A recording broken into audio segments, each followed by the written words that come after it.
Somos el primer banco dominicano con 80 años de historias en las que ponemos todo nuestro corazón en servir y ser parte de los sueños de todos los dominicanos. Historias que son ejemplos de voluntad de todo un pueblo, de emprendedores, de visionarios, de fajadores. Historias de momentos donde nos levantamos, donde avanzamos, donde nos hacemos más productivos. Historias de gente que cree, que se supera, que proyecta nuestra cultura, que nos representa, dispuesta a construir nuevos caminos. 80 años sumando historias que nos llevan a nuevas fronteras, como el inspirador de la voluntad de todo un pueblo. Banreservas, el banco de todos los dominicanos. En Idopril, velamos porque los derechos de seguridad laboral de los trabajadores sean respetados a través de la Ley 397-19, beneficiando así a más de 2 millones de empleados en el sector público y privado. Idopril, salud y seguridad laboral, responsabilidad de todos. Para más información, accede a nuestro portal web www.idopril.gov.do.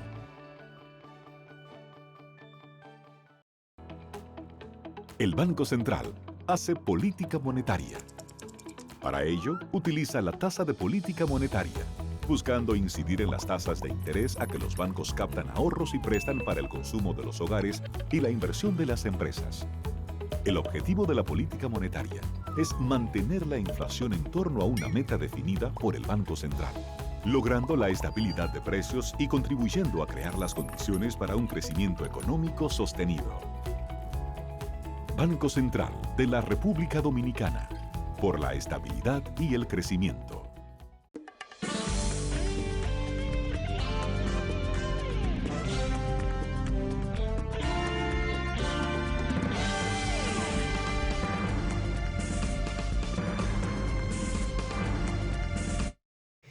Muy buenas tardes, amables televidentes. Bienvenida a su cita diaria crepuscular y nocturna en Teleimpacto, que es al final de la tarde y comenzando la noche.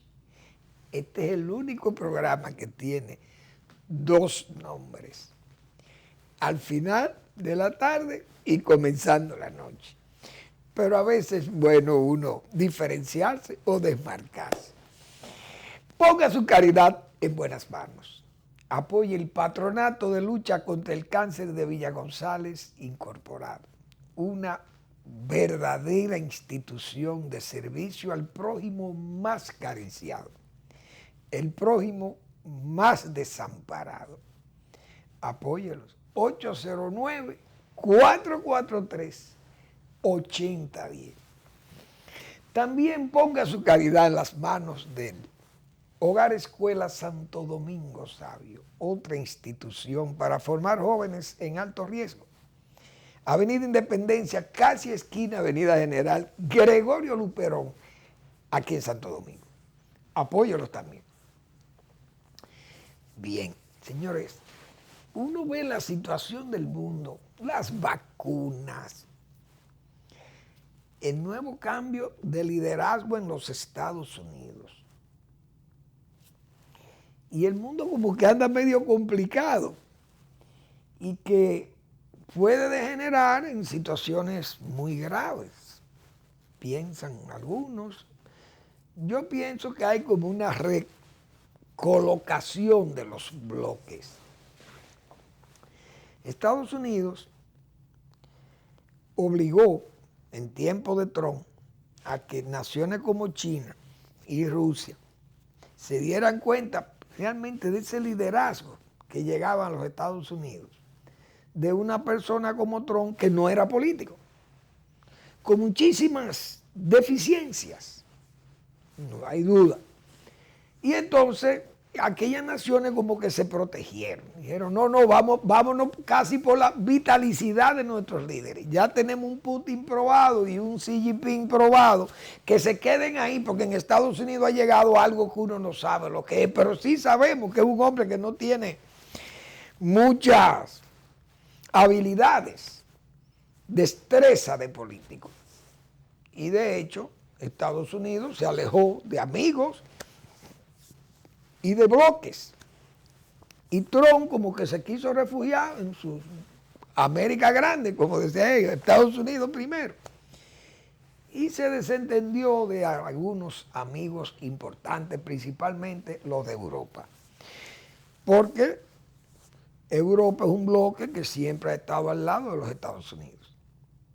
En las guerras, en la Guerra Fría, o sea, en la Guerra Caliente y en la Guerra Fría. Y Estados Unidos casi pelea por ella.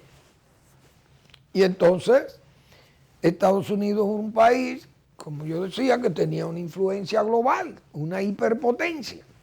Entonces con Trump como que andaba recogida. Y apenas hizo sentir con unos bombazos en Siria, pero dejó que Rusia, por ejemplo, caminara. China ha caminado por la vía de las relaciones comerciales, se ha expandido. China incluso amenaza a sus vecinos. Y Estados Unidos como que estaba ahí con Trump.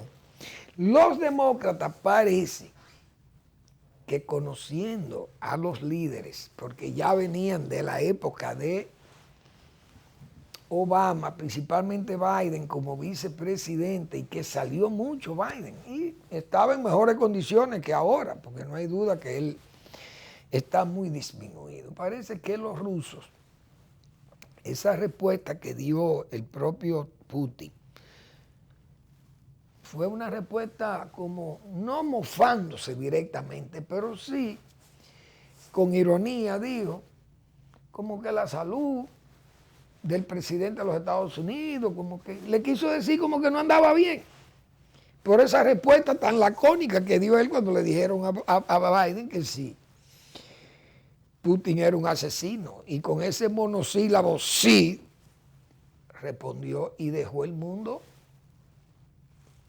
sorprendido de una respuesta tan seca del presidente de los Estados Unidos, de un líder también como el señor Putin. Pero los rusos y los chinos también saben que Estados Unidos, si Estados Unidos sale a buscar su lugar en los bloques, reforzando el bloque asiático con Japón y esos países, Australia y Taiwán y Corea del Sur y esos países, ese bloque vuelve y se compacta. Entonces Estados Unidos, que anda buscando también su arreglo en Europa, con una Europa que andaba media suelta también, y ya Rusia se dio cuenta que la pava no va a poner donde ponía, que la situación de los directores, por ejemplo, como ese de la CIA, que yo dije aquí, William Burns, ese hombre hizo unas declaraciones, pero es un veterano, no es un improvisado. Todos los asesores de Biden son gente muy probada. Esa es la pura verdad. Y no tienen que guardarle algunas, diríamos, algunas tapaderas, porque mucha de la gente que le sirvió a Trump, sabe uno que fueron, ahí habían hasta delincuentes, que hubo que echarlo hacia afuera y Trump tuvo que defenderse. Unos se fueron por su propio pie, como dice, y otros fueron echados. Entonces, los rusos saben que ahora parece que la política de Estados Unidos es recolocarse como una potencia, como lo que es, una hiperpotencia. Y Estados Unidos es un país, señores, que fíjense lo que hace. Se da el lujo de poner 1.9 billones de dólares en manos del presidente para que estimule esa economía. Imagínense ustedes cuando eso arranque, esa locomotora como vacunada y con todo ese dineral encima y esa economía que arranque. Eso vamos a ver lo que va a pasar. Entonces, los rusos se han dado cuenta que las cosas van a ser distintas a como estaba Rusia jugando prácticamente con Putin, con Trump. Y se dice que estaban chantajeando a Trump porque tenían fotos hasta de un Trump en intimidades con mujeres libertinas, que cuando estuvo por Rusia y de negocios y cosas de eso. Entonces, en este caso ha traído como una alianza entre China y Rusia, o Rusia quiere mostrar que va a haber una alianza entre esos dos poderosos adversarios de los Estados Unidos. Y entonces vi unas declaraciones del señor Lavrov, el canciller de Rusia. Va a China y dice, miren, le dicen al mundo, aquí estamos nosotros, amigos, como siempre, y de ideas afines. Es decir, como que ese bloque comunista, que más que comunista es un bloque dictador, de dos dictadores, porque Cuba, China y Rusia son dos dictaduras. Entonces, Estados Unidos, que los demócratas me imagino que querrán vender valores, le pone esa presión y ellos quieren poner como ese bloque de potencias como para que Estados Unidos se eche para atrás y tenga que renegociar con Rusia. Pero es que hoy la Unión Europea le pone severísimas sanciones junto a Estados Unidos a la Rusia de Putin por los asesinatos y por ese asunto de Crimea, la guerra de Ucrania, la guerra de Siria, los asesinatos y los envenenamientos, de ese envenenamiento de Navalny. Y entonces ahora las relaciones me lucen que Estados Unidos y Europa van a consolidar. Inglaterra dice que ha renovado sus armamentos nucleares. Es decir, aquella prepotencia de Rusia, de un Putin envalentonado, queriendo lucir como la Unión Soviética, puede cambiar en este juego de poder, este juego de trono que va a haber ahora en esta situación de los demócratas gobernando, pero principalmente con un Biden que luce medio enfermo, o no medio enfermo. Esa caída de Biden dice que el hombre no está muy bien, y los rusos lo saben. Por eso fue que el Putin actuó así, y esa alianza es buscando la forma de que Estados Unidos se eche como para atrás. Los rusos son muy inteligentes. Stalin, en tiempo de Stalin sabía que el presidente Roosevelt estaba muy mal. Y Roosevelt necesitaba, sabiendo que no estaba bien también, necesitaba dejar las cosas arregladas. Unas Naciones Unidas, la paz, la distribución del mundo. Y le pide a los rusos, a Stalin, mira, vamos a reunirnos en julio del 44, creo que fue por ahí. Y Stalin comienza a sacar el pie. No, estoy enfermo, no puedo. Bueno, pues mira, vamos a hacerlo entonces en octubre del 44. No, tampoco, no, en el verano del 44. Todo ese julio, tampoco se negaba Stalin. Entonces, el señor Roosevelt había planteado enero, y luego julio, y ni aún así. Entonces, dice Roosevelt, mira, vamos a hacer la reunión entonces en octubre, podemos buscar a Jerusalén, Constantinopla, donde tú me digas, pero tenemos que reunirnos. Y Stalin huyéndole, pero él sabe que el hombre está enfermo, y esperando las elecciones de los Estados Unidos, que el señor Roosevelt en noviembre del 44 iba a las elecciones contra Dewey, un candidato fortísimo, que fue el hombre que acabó con todos los tigres de Chicago, la banda de Chicago. Es decir, Stalin vino a resolver el problema con Roosevelt en febrero del 45. Un Roosevelt ya comido por la arterioesclerosis, que yo lo leí aquí. Porque él no quiso en octubre, esperando noviembre, pero las elecciones las ganó Roosevelt. Entonces Stalin ya estaba convencido que el presidente iba a ser Roosevelt. Pero en esos juegos, que así que se han manejado esas potencias y se han manejado los rusos, principalmente de la época de Stalin, eso es lo que está viendo el Putin.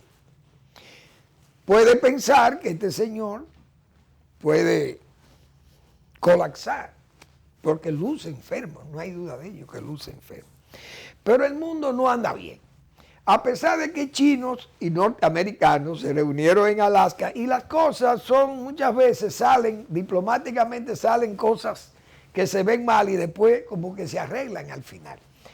Pero vamos a ver el papel que va a jugar Estados Unidos, porque Estados Unidos ahora parece que va a jugar un papel de liderazgo hacia afuera, no como lo hizo Trump, que prácticamente se alejó de los principales amigos de los Estados Unidos. Japón prácticamente lucía solo.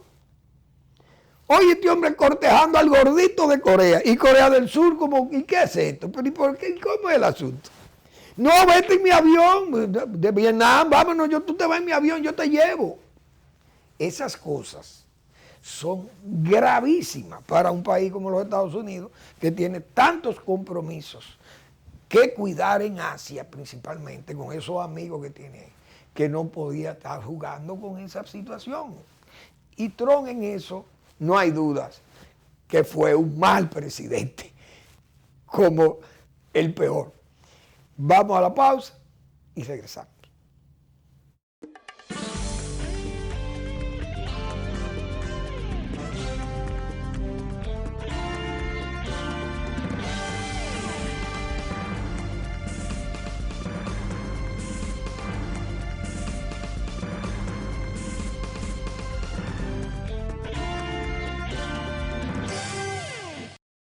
Somos el primer banco dominicano con 80 años de historias en las que ponemos todo nuestro corazón en servir y ser parte de los sueños de todos los dominicanos. Historias que son ejemplos de voluntad de todo un pueblo, de emprendedores, de visionarios, de fajadores. Historias de momentos donde nos levantamos,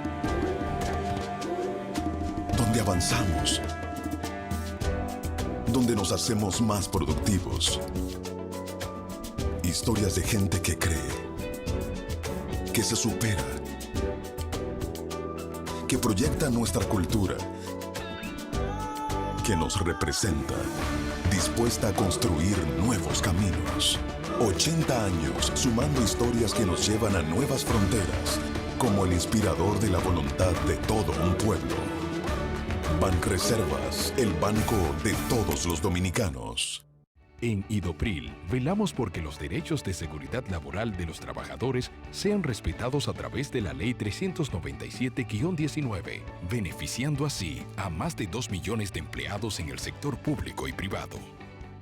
Idopril, salud y seguridad laboral, responsabilidad de todos. Para más información, accede a nuestro portal web www.idopril.gov.do.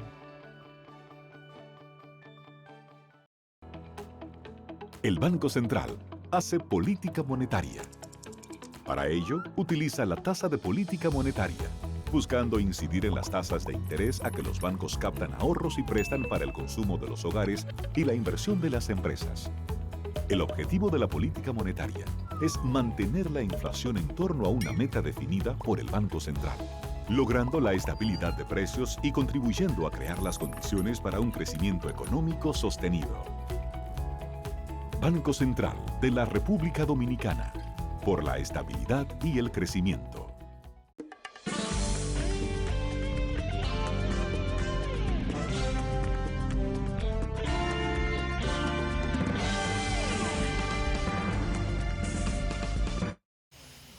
Bueno, donde también la improvisación, porque señores, en política la improvisación y el populismo son peligrosas para los gobiernos. Generalmente los gobiernos nuevos, gobiernos con líderes no muy experimentados, y pasan esas cosas que uno acostumbra a ver y que le preocupan. Y yo insisto, desde el primer día vengo diciendo eso, de la bisoñez. El gobierno, y no solo el gobierno, sino los gobiernos locales, incluyendo a los alcaldes. El caso de la alcaldía de Santo Domingo. Esas improvisaciones y esas decisiones que se toman desde los gobiernos, a veces por complacencia o por autocomplacencia, son peligrosas, dañinas. Ayer decíamos ayer, desde que el gobierno se instaló, hemos llamado la atención del no cumplimiento de las promesas, el peligro que significan esas cosas en países como estos, porque este es un país que está muy bien detenido a donde estaba. Este país estaba perfectamente bien, iba muy bien. Desde luego desconocíamos el descalabro moral y el descalabro, diríamos, de la deuda, del endeudamiento del país y del gasto y del déficit que generaba un gobierno que todo lo quería resolver con un préstamo. El gobierno de Danilo Medina, un gobierno que se daba el lujo de gastar 61,000 millones de pesos, regalarlo a los agricultores, y decíamos nosotros, no, son las directivas de unas falsas asociaciones que se están beneficiando y este hombre dando el dinero, regalándolo. Y ese gobierno como que paría dinero. Esto era como haciendo una fábrica de cuartos, como de dinero que tenía el gobierno de Danilo Medina, pero eran los préstamos. 35 o 30 mil millones de dólares prestados. Imagínense ustedes. Una cosa demencial. Bien. Entonces, el país, bueno, vino esta pandemia. El gobierno ha seguido ofreciendo y bien, vamos a ver si podrá cumplir. Ahora, esas improvisaciones y esas autocomplacencias y las complacencias siguen acumulándose y yo pienso que le van a agravar la vida al gobierno de Luis Abinader. El presidente parece que es tosudo, aunque da un aspecto de apertura, de prudencia, pero parece que hay tosudez en mantener decisiones que van contrarias a la ley.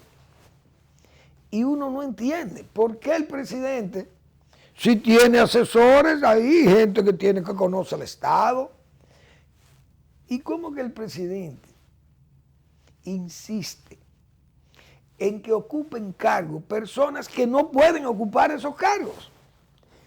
Miren el caso de INAPA, hubo que cambiarle la ley, es decir, eso es un exabruto, eso es un presidente, no voy a decir autoritario, pero un presidente tosudo. ¿Por qué? Porque no tiene necesidad de eso, porque el Estado es grande y esos compromisos con amigos. Si no se puede allí, se puede aquí, o allí, o allá, o acullá. Pero insistir en una sola, no, ese es el cargo que yo quiero para fulano está, presidente, pero es que la ley dice que ese señor no, yo quiero que sea él. ¿Y qué es lo que hay que hacer? Mire, presidente, para eso hay que cambiar una ley. Pues háganlo. Entonces, cuando una presidencia comienza a actuar así, comienza a complicarse, los problemas se van a complicar probablemente. Pues bien, uno pensaba que ya ese era un error, que estaba cubierto y ya, bueno, vamos a complacer al presidente, vamos a cambiar la ley. Pero es que insiste en el error. Nosotros siempre hemos citado una expresión de don Santiago Ramón y Cajal.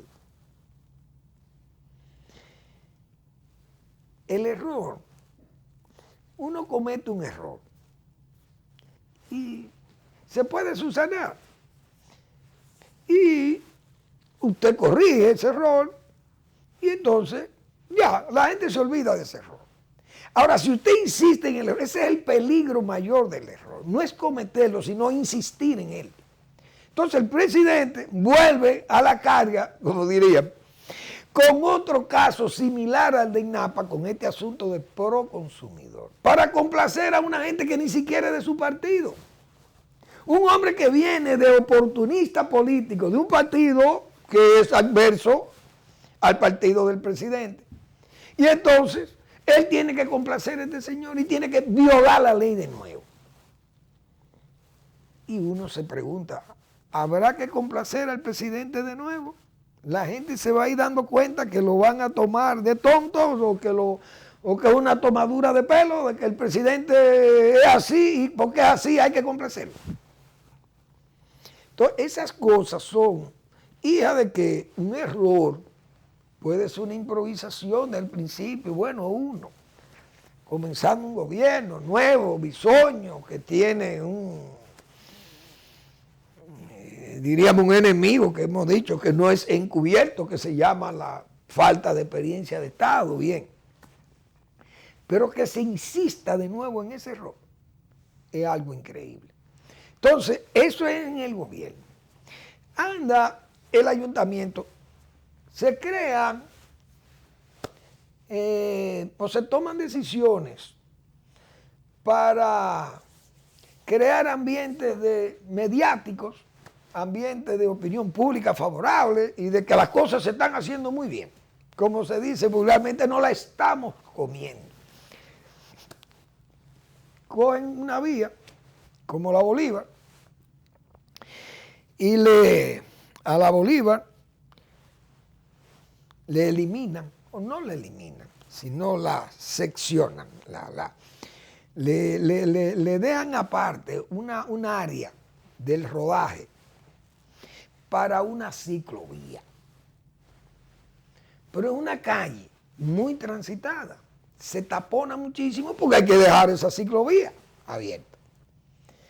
Entonces se dieron cuenta del taponamiento que ha habido en la Bolívar. Ya borraron la raya de la ciclovía. Ya la borraron, taparon. Una raya blanca que dividía la ciclovía del tramo de rodaje. Ya borraron la raya blanca. Se dieron cuenta que eso es un error, porque esas no son calles que después pero ponerse de moda y es una nueva administración y entonces la alcaldesa que quiere lucir, que ella es una dama, bueno, miren, yo traje esta foto porque la misma alcaldesa, fíjense cómo está, ahí sale en esa foto, una revista de esas páginas satinadas, muchas veces de descuidada ética, como dicen las revistas, pero complacen a políticos y complacen peticiones. Bueno, y sacan a la dama alcaldesa ahí, muy elegante y muy fina, y eso es lo que querían demostrar. Pero no es ahí, es la eficiencia del trabajo. Sigue la alcaldía de Santo Domingo improvisando y con cosas de populismo. No se señalizan calles, no arreglan contenes, no controlan tránsito, ni mejoran tránsito. Unas policías municipales no sirven para nada, solamente una nómina. Entonces tienen, la calle están llenas de cables, una cablería que yo he hablado de eso, yo no sé cuántas veces, nadie se encarga de recoger esos cables, yo tendré que escribirle a la ET, a mi amigo que dirige la ET, para que él tal vez, como son las líneas de transmisión, pueda pedirle a las cableras que le retiren esos cables que están abandonados y que lo que hacen es afear la ciudad y el peligro que eso significa también. Tal vez Martín, que tiene energía y es un ingeniero de verdad y tiene la autoridad, tal vez Martín puede tomar esa decisión. Pero el asunto es que la alcaldía de Santo Domingo está igualita. Eso comienza con mucho brío y solamente atiende el parquecito iberoamericano, pero la ciudad anda por su cuenta. Entonces, el gobierno no puede, el presidente no puede seguir dando prueba de eso, de que es tosudo o de que comete errores, pero no lo corrigen y entonces siguen y para corregir un error, entonces hay que cambiar las leyes. Y eso no habla bien del presidente. Ayer decíamos, él ha podido manejar un PRM que no tiene aquellas fratrías, aquellas luchas internas del partido y aquellos liderazgos y aquellas tendencias y todas esas cosas. No, ya está solo. Entonces pienso yo, puede actuar con más, o buscando la madurez, o apoyarse en la madurez. Pero esas cosas lo que hacen es que debilitan el gobierno, pienso yo. Tal vez estoy equivocado. Bueno, entonces el gobierno se lanza ahora por un plan que no es poca cosa para un gobierno como este, con esa bisoñez. ¿Qué significa ese plan? El plan contra la delincuencia, con medidas que uno sabe que son difíciles de aplicar. Recoger las armas ilegales mediante un sistema de comprar las armas ilegales. ¿Ustedes se imaginan lo que es? Piensa uno que va a haber más atracos, más delincuentes buscando armas para vendérselas al gobierno. O vendrán más armas de Haití para vendérselas al gobierno. Eso tiene uno sus dudas, sus aprensiones, que eso pueda funcionar. Disminuir la violencia familiar, eso no es fácil. Corregir accidentes y atracos mediante el control de los motoristas. Eso no es fácil. Porque los motoristas, esas motocicletas, la mayoría no están identificadas correctamente. La mayoría de los motociclistas andan sin las reglas de tránsito adecuadas, sin seguro, andan sin cascos, porque aquí es que usan más el casco protector, porque es donde está el centro de la opinión pública, los periódicos, los medios de comunicación, los políticos, la oposición se siente más aquí. Pero en el interior la gente no usa cascos protectores en los motocicletas. Es más, no usan ni zapatos. La mayoría usted lo ve con chancletas o pantuflas, yo no sé, con chancletas de goma y que la gente anda así descalzo, anda la gente también. Pero no usa zapatos seguro para usted andar en una motocicleta. Imagínense ustedes, motocicletas sin placa. Y entonces los motociclistas, vamos a ver, el gobierno dice que lo va a identificar, pero eso no es tarea fácil. Y uno sabe que casi ese es un plan que podría o va al fracaso por esa vía, a menos que se diseñen políticas como la que yo voy a decir, pero después de la pausa.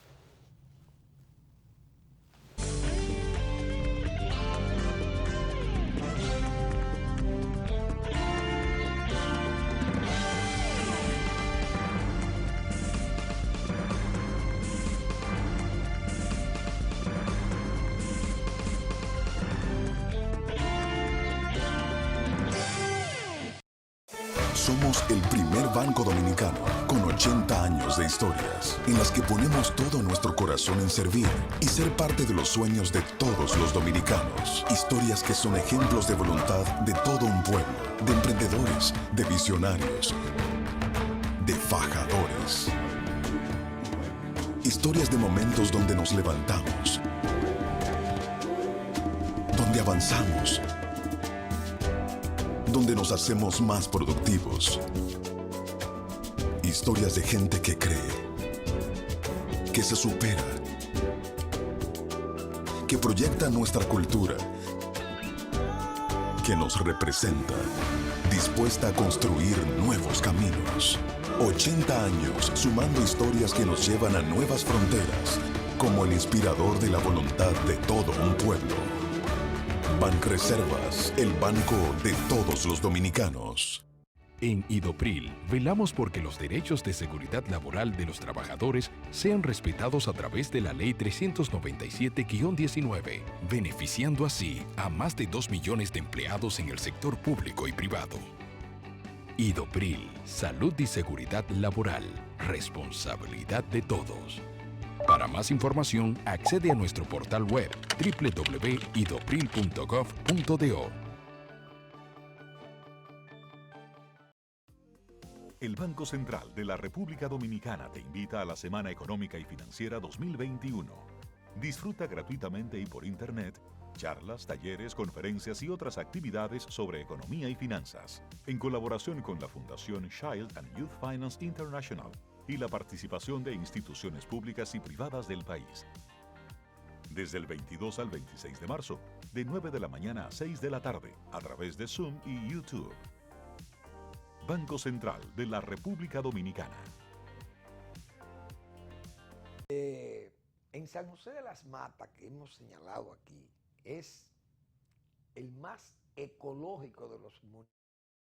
Está en venta esa parcela de 112 tareas. Esa es una vista, nada más, diríamos, parcial. Pero fíjense en los detalles. Mire ese bosque precioso de coníferas allá. Usted se interna ahí y usted va a disfrutar de los secretos de ese bosque. Ahí tiene una vista aérea de la parcela y tiene todas las facilidades viales, tiene hasta permiso de producir en invernadero, 40 tareas ya, como hemos dicho, sembrada de café de aroma, café de altura.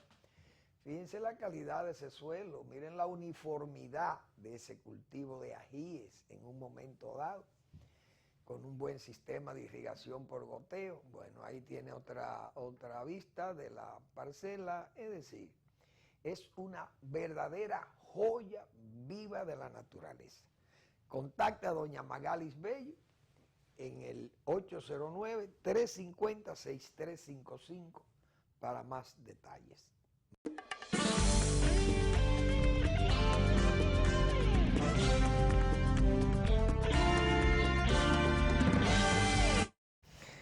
Pues bien, el gobierno se ha involucrado, o se va a involucrar, o ya a partir del 6 de abril, en ese plan de controlar o tratar de controlar la delincuencia, los accidentes y la violencia intrafamiliar. Tres deseos difíciles de cumplir. El gobierno ha señalado que tiene ideas innovadoras, que tiene y pide, y es necesario que eso se le brinde, el apoyo de las comunidades sindicales, empresariales. La ciudadanía tiene que apoyarlo y es correcto. Ahora, yo me pregunto, en este país tenemos 60 años con una democracia primero corrompida y libertinaje. Aquí se le pudo poner algún freno al desenfreno en tiempos de Balaguer. Siempre yo dije, Joaquín Balaguer se tuvo que echar aquellas cananas que para luchar contra delincuentes comunes ahora hay que echarse esas cananas, porque usted no derrota la delincuencia con palabras. Entonces, casi hay que darle poderes especiales, como se dice, a los policías y a los guardias para poder actuar. ¿Por qué? Porque el policía que le da un garrotazo, como se dice a alguien, lo acusan y sale botado de la policía. Entonces, con una policía desmotivada. Fíjense la del tránsito. La policía de tránsito está desmotivada, desesperanzada muchas veces, porque ¿qué es lo que llega? Un policía, un guardia quiere ser general. ¿Y quién llega a general en Amén? Bregando con choferes. Lo más que termine botado, pues tiene que darle, como se dice, un tiro a un chofer. En resumen, para recoger las armas que hoy hay en este país, hay que actuar echándose las cananas que los gobiernos a veces no quieren echarse, y menos los gobiernos que se las echan de ser democráticos y respetuosos de los derechos humanos y todo. Aquí, en el año 1966, todo el mundo sabe que las armas de Abril fueron escondidas. Aquí no pasó como en el 24. Cuando los americanos se fueron en el 24, ya habían desarmado, en 8 años, habían desarmado este país. A los caciques los pusieron prácticamente contra la pared. No había armas. Cuando Trujillo llegó al poder, los caciques estaban dominados. Las armas las habían recogido los gringos. Pero cuando Balaguer llegó al poder en el 66, las armas de Abril fueron guardadas. Entonces hubo que salir a hacer allanamientos, pero los allanamientos son odiosos. Y esos allanamientos con una policía y una guardia prácticamente envalentonada, con la discrecionalidad que le dio el régimen. Entonces se recogieron esas armas. Y la delincuencia política, que era distinta a la delincuencia común, Pero la delincuencia política grave, peligrosa para la época, porque le podían matar a Balaguer. Aquí secuestraron un coronel americano, el jefe prácticamente de las operaciones militares y de inteligencia de la Embajada de los Estados Unidos. Es decir, que no eran juegos de niños, como se dice. Y aquí hubo una invasión de un líder como Román, el coronel Camaño de Abril, no el de Abril, Román, un hombre transformado que vino a inmolarse ahí. Entonces, aquel régimen tuvo que echarse demasiado culpabilidades para controlar la delincuencia política. Y la delincuencia común estaba frenada también porque como era un régimen con libertades para que las fuerzas policiales actuaran y los militares, la fe llena de presos preventivos, es verdad. La preventiva de la fe llena de preventivos. Muchísimos muchachos, pero la delincuencia estaba controlada. Pero los regímenes tienen que echarse esas cananas. Hay regímenes democráticos. Ese de El Salvador es un tipo que él ganó por democracia, pero ha tenido que aplicar métodos antidemocráticos. En Filipinas y en muchísimos sitios se ha tenido que actuar con dureza. Hasta en México, los gobiernos democráticos de México tuvieron que, porque hay una delincuencia peligrosísima del narco. Pero aquí es una combinación de todo eso, menos la delincuencia política, no la hay. Pero esa delincuencia común no es fácil, ni es tan bonito plantear, vamos a comprar las armas, o la ciudadanía va a colaborar, las cámaras y todo eso. Aquí hay que echarse las cananas de salir a hacer allanamientos. Y si hay que tirarle tiros, van a tener, porque va a haber intercambio de tiros, porque aquí hay gente que está envalentonada con el crimen, jefes de narcos, y esto está lleno primero de criminales haitianos que se han cruzado todo para acá. Porque ¿para dónde van a coger? ¿Para acá que vienen? Pues aquí están ellos en su agua, robando y atracando, haciendo lo que les da la gana. Pocas cosas pasan. Esa es la verdad. Entonces, de ese plan, vamos a ver cómo el gobierno le va. Yo me inscribo en los escépticos, porque uno sabe que con una armadura de derechos, no es que uno aspire a la dictadura ni nada de esas cosas, pero uno sabe que luchar contra delincuentes, eso no es cosa pequeña. En Colombia han tenido que luchar con delincuencia pesada, política y narcotráfico y de narcoguerrillas. Y los gobiernos colombianos no han tenido casi que desnaturalizarse para poder luchar contra aquellas guerrillas, esas FARC. Se crearon unas autodefensas y eso fue un terror también contra las FARC, pero era cuasi financiado por el Estado mismo de Colombia. Es decir, democracias colombianas, en esa Colombia tan violenta, tuvieron que irse a los extremos. Igualmente pasó en España. Felipe González tuvo que emplear unidades especiales antiterroristas para poder atacar a ETA. Pero también Israel ha tenido que hacer operaciones de tipo de terrorismo de Estado para luchar contra adversarios que son terribles, enemigos de Israel. Entonces, esta democracia, yo no sé aquí, con el nivel de delincuencia que se ha demostrado aquí, que cada vez que la policía tiene, cuando puede, y recibe una buena información y hacen un allanamiento a un capo o a bandas de atracadores, señores, son armas largas, armas de guerra las que aparecen. Yo recuerdo un caso de un señor que era funcionario de Agricultura, del Ministerio de Agricultura, y era jefe de una banda, andaba con un fusil. No lo dijo el jefe de policía, el jefe de la policía no lo dijo una vez a mí, a otra persona que estábamos juntos en un sitio. Ahí en el lobby del Hotel Embajador. Recuerdo. Y ese era un exfuncionario de agricultura. Y andaba con un fusil, atracando con una banda de atracadores. Pero aquí hubo una policía municipal del Distrito Nacional, que era una banda de atracadores, con armas largas. Entonces imagínense ustedes cómo que está este país. Por tanto, eso no es tarea fácil para el gobierno. Vamos a ver hasta dónde va a llegar el gobierno, repito, con ese poder que le pueda brindar a las Fuerzas Armadas, a la policía, porque es que no es verdad que mire, que yo te voy a dar juguetico, te voy a dar dinero para que tú me des el arma ilegal y los que tengan armas legales, bueno, están bien, mire, van a estar más controladas, etcétera, etcétera. Eso no va a ser tarea fácil.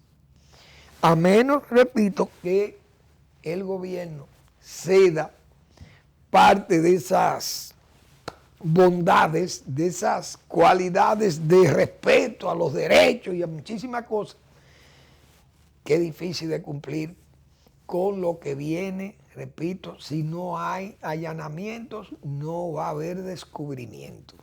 Esa es la pura verdad. Y con los motores. La motocicleta, los chalecos, los números, esas cosas, sabe uno que eso se falsifica todo. Falsifican pasaportes, falsifican cédulas, falsifican todo, moneda, dinero. Falsifican documentos oficiales, aquí se falsifica de todo. Imagínense ustedes un simple chaleco, un número. La única forma de eliminar el crimen que se genera en esas motocicletas es impidiendo que dos la monten, porque es muy difícil que un solo tipo se dedique a atracar en una motocicleta, él solo. Puede atracar, principalmente mujeres, le quitan cartera, pero la mayoría de esos que andan solos lo que hacen es que arrancan la cartera, pero no es fácil usted atracar, desmontarse, atracar a una persona y entonces ya montarse en esa motocicleta de nuevo. Eso no es tan cómodo para un atracador. El atracador lo que le gusta es un tipo que es un fangio, como decían antes, y el que atraca es el que va atrás. Se tira de la motocicleta, saca un arma, ficticia o no, encañona a una persona, lo atraca. El tipo que está montado en su motocicleta sin problema, viene el otro y se monta y por ahí se van. Es decir, para usted controlar eso, hay que prohibir el uso de dos personas en motocicletas. Por lo menos, no sé si tal vez en las horas nocturnas, porque dos atracan en cualquier hora. Entonces, yo no puedo poner el tiempo en que Balaguer prohibió que dos personas montaran una motocicleta. No estaba el negocio del motoconcho, porque también hay que entender eso. El motoconcho no existía. Prácticamente eso se instaló después de Balaguer. Entonces, para el gobierno de Balaguer fue prácticamente hasta fácil decir, dos no pueden montar motocicleta. Solo una persona puede andar en una motocicleta. Porque el terrorismo político aprovechaba eso. Y entonces el régimen, como una forma de ponerle un muro al crimen, dos no pueden montar en la motocicleta. Era fácil para la época, repito, porque no había ese negocio, pero hoy es un transporte. Y entonces, esto no va a ser tan fácil.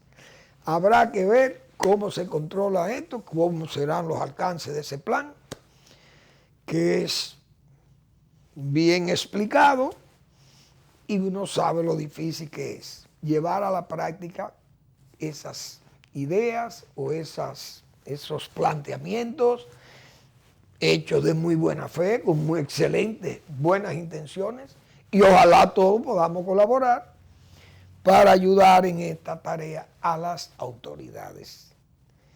Ojalá eso tenga éxito, pero tenemos, como dicen, que cruzar los dedos. Bueno,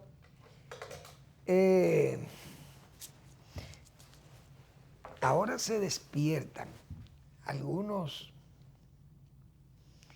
funcionarios, digo yo, de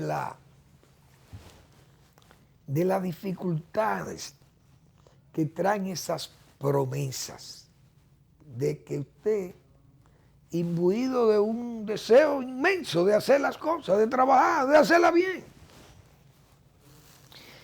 Hoy vi unas declaraciones del director de la CAS. Se necesitan 900 millones de dólares para resolver el problema del agua aquí en la capital. Decíamos nosotros, pero no nosotros, era lo que señalaba Leonel Fernández. Señores, el dinero para hacer esas obras. Por eso, cada día yo,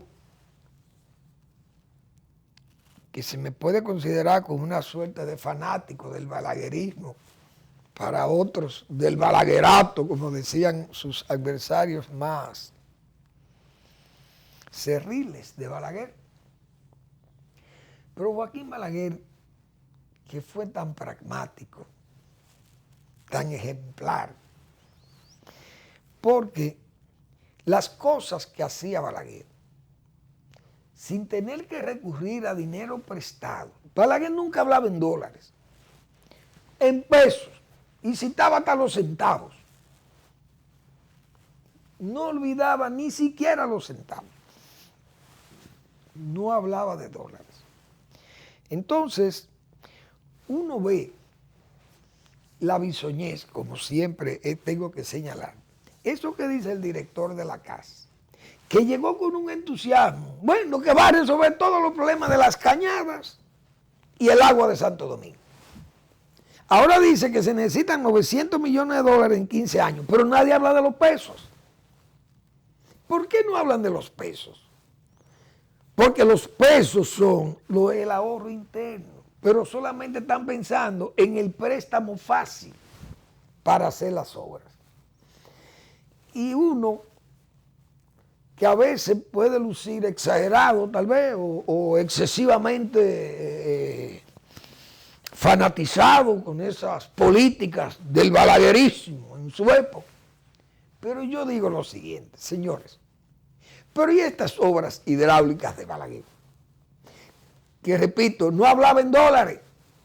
Balaguer nunca dijo, la presa de Tavera me va a salir en X cantidad de dólares, o la de Valdesia, o el acueducto Santo Domingo, para poner un ejemplo. ¿Ustedes se imaginan ese compromiso de hacer el acueducto Santo Domingo en manos de estos bisoños, de ese muchacho que prácticamente anda ahí en la casa? Es decir, se ponen a decir cosas, pero son cosas sin fundamento, porque lo dicen por una emoción, por un impulso. Ahora se necesitan 900. ¿Y usted sabe lo que son 900 millones? Pero eso no es nada. Mañana van a ser 1.500 millones de dólares en 15 años. Entonces Balaguer, que no hablaba en dólares, repito, hágame el acueducto Valdesia Santo Domingo. Una obra. No para presidente, no, para superpresidentes. Esa obra de Valdesia Santo Domingo. Y estos jóvenes que hoy nos dirigen, tal vez eran niños cuando estaban haciendo esas zanjas enormes en la John Kennedy para instalar aquellas tuberías que van paralelas al metro de Santo Domingo, que es otra obra también importante del país. Una obra hecha con carácter de adultez y con carácter de Estado, porque esas no son obras, como dicen, para muchachos. Entonces, yo me pongo a pensar en aquellas gestiones de Estado de Balaguer. Y si no se hubieran tomado a tiempo, si esas presas no estuvieran hechas, aquellos acueductos, todas estas avenidas, las grandes carreteras, etcétera, etcétera, todo, ¿qué hubiera pasado? Uno de los ejemplos que siempre yo pongo es el caso de las zonas francas. Digo, cito estos casos, señores. Uno viendo todas estas improvisaciones, todos estos deseos inmoderados de hacer cosas, pero sin recursos y sin tener la experiencia ni siquiera para plantear las soluciones. Cuando se iniciaron las zonas francas aquí, y hay que ver lo que son las zonas francas hoy, que usted lee en el Listín Diario la zona franca de San Isidro, que fue ayer prácticamente, y ver empresas que absorben 3 y 4 mil empleos, Y cuando se instaló la primera zona franca, dijeron que eso era una obra de Balaguer en combinación con el imperialismo norteamericano, porque eso era una forma de dominio del imperialismo norteamericano para los pueblos como el de República Dominicana. Yo me acuerdo aquel libro, 7 años de reformismo, aquella izquierda loca, melódica, perdida,